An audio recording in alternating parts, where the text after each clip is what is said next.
તો અમદાવાદ માલધારી સમાજે મુખ્યમંત્રીનો આભાર માન્યો છે અને 1100 માલધારીઓને ઘરનો કાયમી માલિકી હક આપવાના નિર્ણયને માલધારી સમાજે આવકાર્યો છે। હવે ઓઢવ રબારી વસાહતના રહીશોને રાહત દરે પ્લોટ આપવામાં આવશે। સરકારના આ નિર્ણય બાદ માલધારી સમાજના આગેવાનોએ મુખ્યમંત્રી કાર્યાલય જોઈને સીએમ ભૂપેન્દ્ર પટેલનો આભાર માન્યો છે।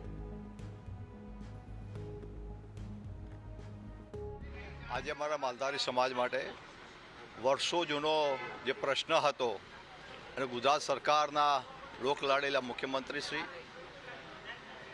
સહકારી મંત્રી શ્રી જગદીશભાઈ વિશ્વકર્મા અને આ તબક્કે દેશના યશસ્વી વડાપ્રધાન શ્રી નરેન્દ્રભાઈ મોદી સાહેબ તથા આપણા દેશના ગૃહમંત્રી શ્રી અમિતભાઈ શાહ સાહેબનો ખૂબ ખૂબ આભાર માનું છું। કારણ કે આ પ્રશ્ન અમારા માલધારી સમાજ માટે વર્ષોથી ગૂંચવાયેલો પ્રશ્ન હતો અને બહુ જ એક સુવર્ણ ઐતિહાસિક નિર્ણય ગુજરાત સરકારે લીધો છે।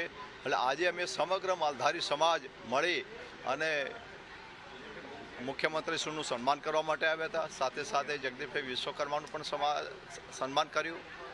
આ તબક્કે અમારા સમાજમાં એક હર્ષ અને ઉલ્લાસ અને ઉમંગની લાગણી છે। અમારી સાથે અમારા બંને ધર્મગુરુ ગાદીઓ પણ અમારી જોડે જોડાયેલી છે। એટલે આ નિમિત્તે અમારા ધર્મગુરુ અને સમગ્ર સમાજ દ્વારા મુખ્યમંત્રીશ્રીનું અભિવાદન કરવામાં આવેલ છે।